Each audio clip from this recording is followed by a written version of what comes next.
Hello, you wonderful people, and welcome to another episode of Crime Centric. This being a show where it's about crime dramas that I watch. For today's episode, I'm going to talk about the latest episode of Big Sky. A lot of really interesting things went down in this episode, so let's break it down. But first and foremost, let's start off with the Ronald situation. Obviously, Wolf is trying to figure out how he handles the whole Ronald thing, because he's kind of just saying, like, no matter what I do, I give him chance after chance after chance, and he just keeps failing. He's like a dog biting at your hand. It's like eventually, in his mind, it's like, you gotta put the dog down. But Agatha's like, God, but don't you want to try and do something different? Like like shave and make yourself look more like Rick, make him see the face of a friend before, you put him down. And it's like, all right. So he shaves and puts his hair in a ponytail to look more like Rick. But it's like, yeah, I showed you in the face of a friend. He's at dinner with, breakfast or whatever. They're having lunch or whatever with Scarlett. All four of them are sitting down. And obviously it's beats and everything. And it's like, obviously Ronald's like, I don't want this. I like cereal, that's kind of like his main thing. But it's like, Wolf's like, you realize they're poisoning you with that. It's like, he's the weird guru that he is, which, speaking of, we do know that Denise, hands the book to Jerry. It's like, obviously they're keeping it hush-hush because this might be tied into the Ronald thing, and it just trails back to it, especially because it probably... I don't know if they necessarily know that it connects to the Ronald thing, but they do know, this might connect to Rick, and obviously that's kind of a trigger for Cassie. She still struggled with killing him, so it's connected to the Ronald thing, but maybe it's more so because of the Rick element of seeing that face. Maybe that's why they hid it from Cassie in that regard. But, it's like, yeah, I keep forgetting, Denise was, her cousin was married to Rick. That was his first ex-wife. I forgot about that. So it's like, yeah, she didn't really know much about Wolf, just that he's some guru and stuff like that. Obviously, she didn't know about Rick's dark side, but it's like, yeah, she knew him tangentially, because remember in season 1, she was like, Rick the Garcia, there's no way. It's like, yeah, but he ended up being who he is, so who knows how far the apple falls from the tree in that regard. But the way Wolf talks about it, it's like, Rick was pure evil. That's why he didn't want to, pretend to be him, because it's like, I don't want to look in the mirror and see that face. He makes himself try to look as much not like his brother as possible, because he knows, oh, my brother was an evil person.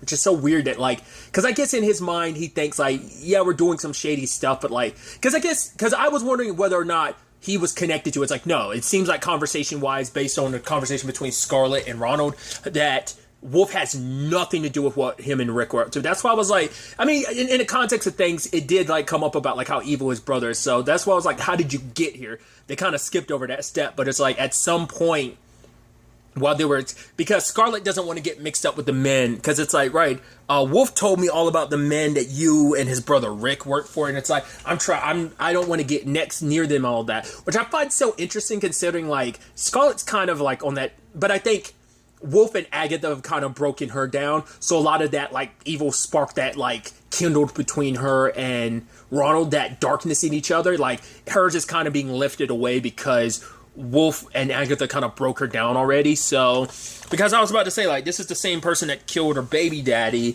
stuffed him in the freezer, and helped Ronald escape. Then I'm like, you've already kind of gone dark side, so it's interesting that you'd have reservations about working with the people. I guess it's what they do is one thing versus what she's done is another thing. So it's it's apples to oranges and not apples to apples. Maybe that's the justification for it, but I think it's just simply Wolfgang kind of she shifted how she feels about things. I think, they've spent enough time with her to change things, because we don't know how long Ronald and Scarlett have been with them. So, she did say, oh, there's eyes everywhere. So I'm like, is there anyone else on that property, or is it just, Wolf and Agatha? I guess it's just it just feels like they're everywhere. Maybe they have, surveillance camera. I don't know. I don't know whether she meant that in a literal sense, or it just feels like there's eyes and ears everywhere. But Ronald was acting like a perpetuant child, but to be fair, on some level, he still is. Especially with the whole mother issues thing that he kind of has going on, that he had going on, that's still there. But, Scarlett tried to tell him, no, fall in line. We could be happy here. We will be protected. But it's no, it's my job to protect you. And I'm not going to get mixed up in all this. We're going to get out of here. She's like, don't do that. She's like, I try to warn him. And so, you have Wolf saying like, oh, I'm gonna give you exactly what you want. You're acting like a child, you're gonna get treated like a child, and I'm gonna give you what you deserve, what children get, and that's a nap. And he knocks him out. So that's definitely gonna be interesting to see how that plays out, because like he's frustrated. It's like, yeah, I tried to show you the face of a friend. I tried my way of doing things. It's like none of it's working. So I don't know. Because he doesn't have Scarlett's support like he wanted to. For her, it's just like, if you love me, you won't do this. But it's like, he's like, I'm doing this because I love you. I'm getting us out of here. So we'll see whether or not Wolf can break Ronald down, or whether Ronald's just like, nope, too stubborn in being who he is to ever let anyone change him. It's like, no, because I think for the first time Ronald likes who he is. Urges and all of that alike. Like, he had his reservations, but like he's doubled down on who he is now. He kind of fought it before, but now it's like, no, it's there and I'm embracing it. Like, I like who I am. I'm free from Rick. I'm free from my mother. I can just be whoever I want to. So maybe that's kind of Ronald's perspective on the whole situation. So we'll have to wait and see. And then we pick up with Ginny and Cassie when they have to, after Tanya's kidnapping. But granted, this is on a state level, because it isn't just about Cassie's missing client anymore. It's about potentially drugs being involved in all this, because Sam is connected to all of this. So ultimately they had to go visit like someone, and lo and behold, who it is, none other than Travis, which Travis is kind of a douchebag about it, because he doesn't want to like get involved, because helping with the Tanya thing could jeopardize his operation, because he's after bigger fish. It's not even about Tanya and Sam, because he already doesn't think Tanya knew anything about it. How much she knows, it's unclear. It seems like she had some idea, but not the entire idea of what like Sam was up to and what he was mixed up in. But Travis is like, yeah, like he doesn't want to blow his operation. So Cassie's like almost kind of like, what the hell? Even Jenny's like, what the hell are you doing? Like, why won't you help? But it's like, then it kind of comes out about, oh, right, their thing. It's like, right, I know Travis because we used to be undercover together. And then it's like, right, Cassie's like, yeah, he looked familiar. He's from the bar. It's like, right, I forgot you were at the bar. It's like, right. And it's like, oh, so what's happening between you two? It's like, nothing. But it's like, all right. Cassie's like, I'll let this slide for now. Like, whatever's happening between you two, I won't ask too many questions. But at that point, it's up to them to try and figure out what they can about Tanya is. I thought it was interesting on the like drive. I believe this was like the next scene or between them where they were talking, and obviously it's like, oh, how's like, I forgot how they got on the subject. They got on the subject of Ron, and she's like, yeah, I'm sorry about like not being able to. But it's just like, I can't, like, I gotta protect Kai, which, like, Jenny's like, no, I totally understand. Because it was a conversation about, like, oh, how is, like, working at the sheriff stations and, like, being back with having a badge and everything. And she had talked about it a little bit. It's like, right. But then, like, the Ron conversation came up, and she's just like, I can't go down that route. I gotta protect Kai, which Jenny's like, no, I totally understand.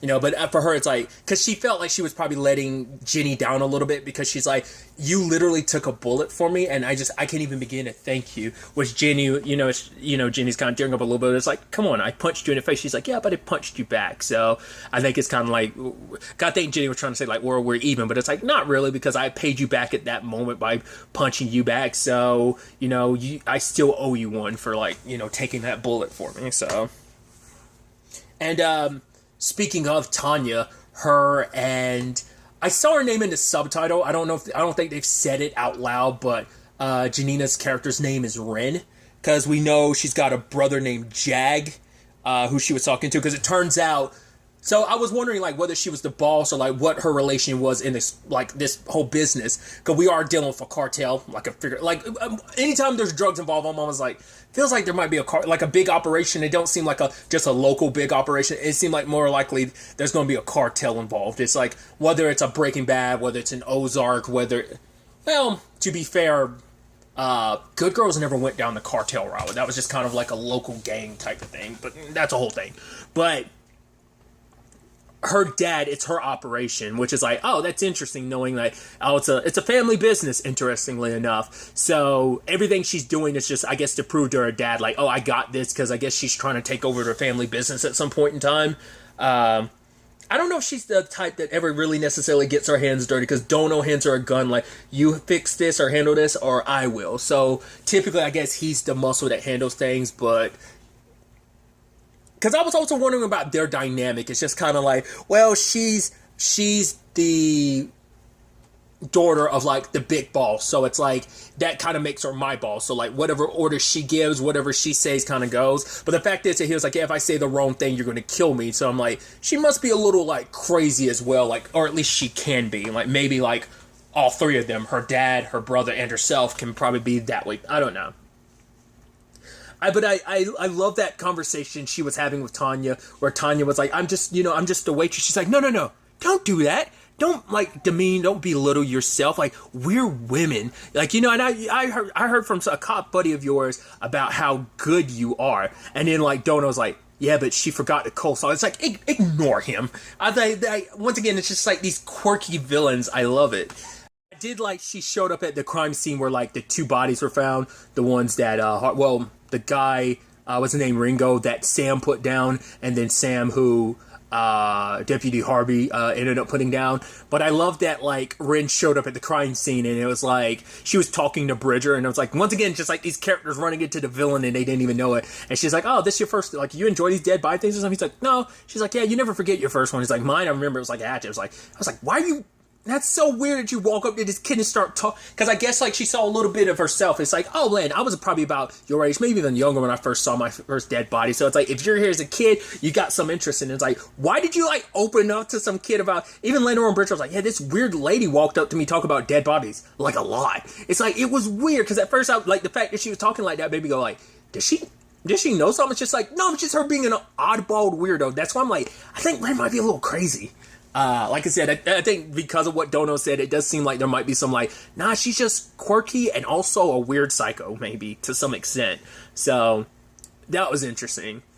But, the whole situation where Tanya almost got away from, Dono, I love that, like, the only reason why he let her use the bathroom break, because she helped him with a crossword puzzle. It's like, all right, you've gained the reward of being able to go to the bathroom now because you gave me one of the words, on the crossword puzzle. And she ends up stabbing his leg and taking off. Now, that scene is actually really interesting because Jamie Lynn Sigler on Pajama Pants a couple episodes back, I don't remember what episode it was, but it was like a couple weeks back, talked about that scene. She actually kind of like gave, like, you could actually see the footage of her talking about this particular scene, that running sequence. I don't want to go into it too much about like the significance of it, but I highly recommend, if you're curious, like if you can track down what podcast it was specifically. I mean, maybe just the information's out there in general, but like Jamie talked about that sequence because she's not able to run because of her, which I feel weird talking about it. Like she has MS, and so like how they filmed that sequence, like anytime you saw someone like torso below, that was like her stunt double running. I normally don't get too much into like the behind the scenes because I don't want to ruin the movie magic, or whatever. I'm just me like that. But it's actually interesting when she brought that up, because like the context of like, right, like, because when she gets cast and stuff, people might tend to lean more towards like, since she has MS, that she might play a character that has MS, but this character doesn't, so they found a way around that for her. So it's like a special like rig, so it seems like she's running. So like anytime it was like torso up, that was like her on that like rig, that thing that they have set up to make it look like she's running, and then below, like net below or from behind, that was like her stunt double. So it's just an interesting like behind the scenes thing of like I said, I never go out of my way. It's only just because I listened to the podcast that like she talked about that in one episode. So I thought I was like, oh, when I was hearing it was like, oh, it's fascinating, and now having that context, it's like, man, that's so interesting knowing the behind the scenes of that. So like I said, I feel weird talking about it because it's like, I think it's public enough knowing, like, because she talks about it openly enough, but it just feel weird just like, oh, talking about someone like it. It's like, no, I don't know Jamie Lynn Sigler like that, but it feels weird to try and like talk about someone in the context almost like you know them, but it's just like, it's information she put out there publicly, but it's just, I thought that was such a fascinating thing because I typically don't know a lot of behind the scenes, so to kind of get some context like that was just kind of interesting. So it's sad that luckily she was able to call Cassie, but poor guy that was helping out, man, he tried, and Dono just stabbed him to death. And it's like, man, that sucks. And I even love that, like, Rin later on was like, honestly, you shouldn't have run, but also I got to give you props for, like, getting one on Dono. And he was like, the fact is, because she's like, yeah, you killed someone. But Dono's like, but that's on her. It's like, yeah, but she didn't run away from herself, did she? So it still falls on you that this all happened. Because she actually confronted Harvey, because there's a conversation back and forth where it's like, yeah, so about those 2 dead bodies, it's like, oh, how'd you know about it? Oh, I was at the crime scene. And he's like, well, Tanya's going missing. You know anything about that? It's like, no, just bring me the drugs and the money. You know her enough to potentially know where she might have hidden the drugs and money, because she still claims she doesn't know. She's like, yes and no. Like, Sam was never big on talking about the important stuff with her. That's why I'm like, I think she has some context of what was going on, but not all of it. I mean, it was really, really stupid of Sam. I mean, for one, you never want to get business with a cartel. And if you somehow do, not like I'm saying like, oh, if you just never find yourself in a position where you're indebted to the cartel or you're working for the cartel. 2, don't ever try and screw over the cartel. They're going to find you and then you're going to murder your face off. Or worse. I mean, I'm sure it depends on the cartels, because I think different cartels have their tactics on how they handle things. And this is coming from someone who's basing this on TV shows. I'm not talking like, oh, I have real world experience with cartels. Like, hell no. Just like, that's why I'm like, that's my number one rule. Oh, I found a bag of money. Yeah. Oh, I'm turning that to the cops. I'm not going to touch that. Once again, like what the kids did that pick, I immediately went there and was like, this seems like this might be a cartel thing. Like when you got a bag full of $500,000, you're like, no, don't touch that. Don't touch that. That's definitely somebody's money, and that somebody's going to go looking, because something else came up like similarly, like in Animal Kingdom. It's like, oh, we stole this cartel's drugs. You do know like one of them got away, and that's going to come back to bite you. It has to. There's no way you're going to get away with some cartel drugs. And in these kids' case, they're drugs and their money. They've already sent some local people. They've got Dono and Ren on the ground, like in Montana, like dealing with this. But I'm like, there's always like potential for more. I think there will be other people showing up. We'll see how this. Obviously, it just depends on how the season plays out. Well, at least this arc of the season playing out. So, speaking of the kids, Bridger was at the crime scene where they found the 2 dead bodies. He was there because he had bought a police scanner with his $2,000, hoping if there's anything that comes through the wire about anything related to them. And he ends up telling Madison, which is like, right, we're going to have to tell them about whoever it was, most likely Harvey being the one that moved the body, because he doesn't want people to know what he did. Because I think the whole point was to continue to make it look like an accident. Guess he just didn't do a good enough job disposing of the bodies. To be fair, everyone was looking for Sam for different reasons. It's because the whole Cassie getting hired by Tanya to find Sam that kind of threw a wrinkle in things. I think it wouldn't have probably turned into the bigger investigation it was if it wasn't for the fact is that Sam had gotten both Cassie's attention and Jenny's for different reasons, so I think that made it become a bigger operation, so that kind of made them trying to looking more into this, it made it. But also probably Harvey didn't have enough time to probably properly dispose of the bodies like he should have. But regardless, it's so interesting that Bridger and Madison are talking about right, we got to let Max and Harper know, which at the same time Max and Harper are keeping some vital information from you. So I think that's interesting because, Max got found out by T-Lock, which he's searching her room because he's trying to find out what else she has. And it's like, that money, babysitting, yeah, sure. It's like, that's not going to work because he's been snatching your babysitting money from you all the time. So he knows there's no way you could have saved up $2,000 considering how much he's taken from you every time. So he knows there's something up there.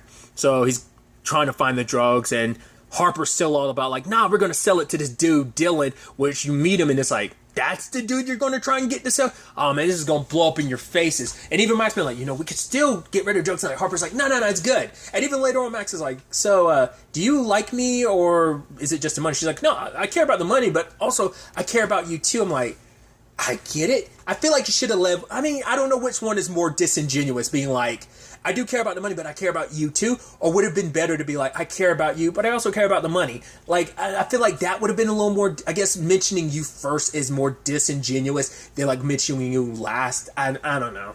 It just seems like, it was already there. Harper and Max, there was already something there. But it does make you feel a certain way when Harper is mad pushing for, let's sell the drugs. Drugs, just sell them. I'm like, man, you turned to the, like, it's just like, man, you stumbled across some criminal stuff and you are jumping at the opportunity to take advantage of it. Like, literally no one else is like, you know what we should do? Just sell the drugs. Like, the fact is that was her go-to when it came to the drugs rather than dumping them. I'm like, that's weird. And you're making this very unilateral decision. It's like, oh, no, Max is on board. But it's like, no, even Max has her reservations. So it's mainly Harper making this decision for the entire group, which I'm just like, this is someone else's money. Granted, they don't know it's a cartel thing going on, but you at the very least know that there's a corrupt cop involved in all of this, and yet, you're still, like, letting this play out like this. It's just like, once again, teenagers doing wild stuff like that. Once again, just me personally, just, if I, for whatever weird reason, found myself in this situation, I wouldn't take the money. I wouldn't take anything, because, like, isn't that like the whole basis behind them? I've never seen the movie all the way through. I've seen chunks of it. That's literally No Country for Old Men. Isn't that like the whole thing of that? I still didn't go back through that movie. It was interesting. I just never sat down and watched all of it. I won't go into the whole tangent of that, but it's just, oh man. And she's just like, Harper just keeps pushing for that. Luckily, they were able to get T-Lock off their back because they were about to move the drugs to her place.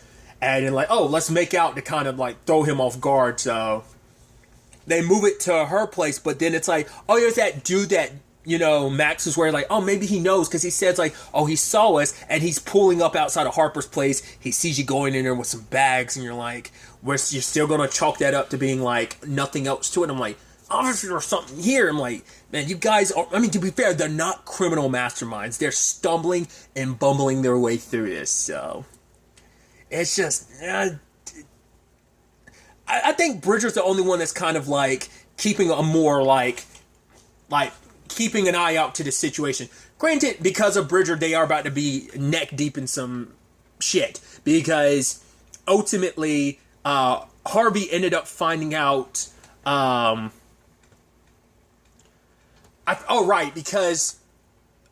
Because Cassie and Jenny were talking about, like, the rock they found, the whole tattoo thing between, like, Max and Jenny, and, Max and Harper. So they found the rock that they threw, and it's like, oh yeah, this looks like something a kid would do. And Harvey remembered there was the kid that was, like, trying to report a crime, which I guess Jenny didn't 100% put that together. They are, however, suspicious of him because the conversation did come up of like, right, all these kooky people that work at the department, but then like Cassie was like, yeah, there's also the angle of whoever helped Ron escape us there, and it's like, yeah, which, it's like, that's what sparked the conversation about Ron, was like Cassie being like, no, I get it, it's like wanting to like kind of forget about that for a little bit is fine, like she wants to as well, despite how much she wants to get Ron. Like, once again, protecting her son comes first and foremost in this situation. But like the way he was like pressing them for information, and even Cassie's like, no, it was like Jenny being like, how'd you know about the crash? Like, you'd have to kind of go up to the scene to be able to see it. Like, you wouldn't be able to just kind of see that from. He's like, no, like, I was first on the scene. It's like, oh, did you notice anything there? It's like, what, you think somebody moved the bodies? He's like, I didn't do it. They're like, no, we're just trying to get all the information. So I guess he's on their suspect list because they already know somebody there gave Ronald's situation kind of like the heads up. So it's like, he's definitely super suspicious with him asking questions, so he didn't do himself any benefits. I'm also curious, like, Madge, like, aren't you going to ask any questions about, like, why Harvey's asking about looking for the kid who was going to report a crime or something? Like, it seemed like it was going to be nothing. I was like, please don't tell me you actually signed your name. To be fair, like, Harvey had already, like, he didn't find out about Harvey till after he'd already signed his name, I think, and sat down, and then he heard him whistling, and was like, oh, boy, that sucks. But I'm like, I guess eventually it's going to come up about like, oh, is there anything weird? And it's like, well, Harvey came over a little while back and just asked for some kids' information. You're like, really? So, because Bridger is aware of him, but he's not 100% aware of Bridger, like, because Bridger can make some excuse like, yeah, like, I was going to report some other crime, like, because he knows not to say anything to that dude, because, like, right, I know you're the killer, so, like, I know not to say anything, because I'll get me, my sister, Max, and Harper killed, so, no thanks. So, I'm curious what lie he's going to come up with. It's like, yeah, someone stole my bike. But then it's like, if he's in the house or something, he sees it, it's like, oh, you got a police scanner. How'd you, like, you know, you never know how those things are going to trickle out in that regard. So that's definitely going to be interesting. There is an interesting thing too, that the issues with Jenny taking the badge, it does come with some stipulations, because yeah, it's like she wanted to go off with Jerry and Cassie after they tried to find where when they ended up finding a location where trying to find the location where Tanya was, but like obviously she was already gone and they found the dude's dead body, so she couldn't leave the crime scene, because the way things work is the first officer at the crime scene has to stay until like everything's kind of done, like you're the first on scenes and stuff like that. So she's like, no, just let me go. But he's like, no, like I have to at least make it appear like everyone's kind of on even footing, that you don't just get special treatment. So once again, the badge getting in the way, it's like, well, you asked for it, but now it's like, yeah, it has its drawbacks, plus it has its benefits. So it's just whether the drawbacks outweigh the benefits going forward, we'll have to wait and see. Because Jerry did point them in the right direction of like, yeah, there's a construction site nearby, so she pointed them in that direction. Ren is supposed to be handling it at the end as her and Cassie show up. So I think Ren's going to be able to shoo them away without it turning nasty. It's definitely not going to turn into a Cody/Rick situation. It's definitely not going to turn into that. But yeah, I'm sure she's going to be able to smooth talk her way out of that situation. How? We'll have to wait and see. I guess she'll make up some lie of like, oh yeah, this construction site thing, yeah, it's me. Like, it's kind of like, oh, in the family business or something. Like, we're building something grand here. Like, she might be very good at like coming up with lies on the spot. So we'll see. There was this interesting thing too, and this kind of feeds into like the whole Harvey situation, is like Tubbs thought like, he's like, man, it's why she called Cassie first, but why didn't she call the cops? It's like, well, she now knows because Ren let it drop. Like, oh yeah, like you think we didn't have people in the apartment, so of course she wouldn't call the cops first, because she knows she can't really trust the cops. At the least, like she probably won't be able to trust Jenny as much, but at least she'll trust Cassie. So there's that benefit of being outside of all of this. So just a lot of really interesting things going down in this episode. I'm curious to see ultimately where all this ends up taking us going forward into the next episode. But really, that's all I want to talk about. So next time we meet, be happy, be safe, live life to the fullest, and enjoy it. Good day and goodbye.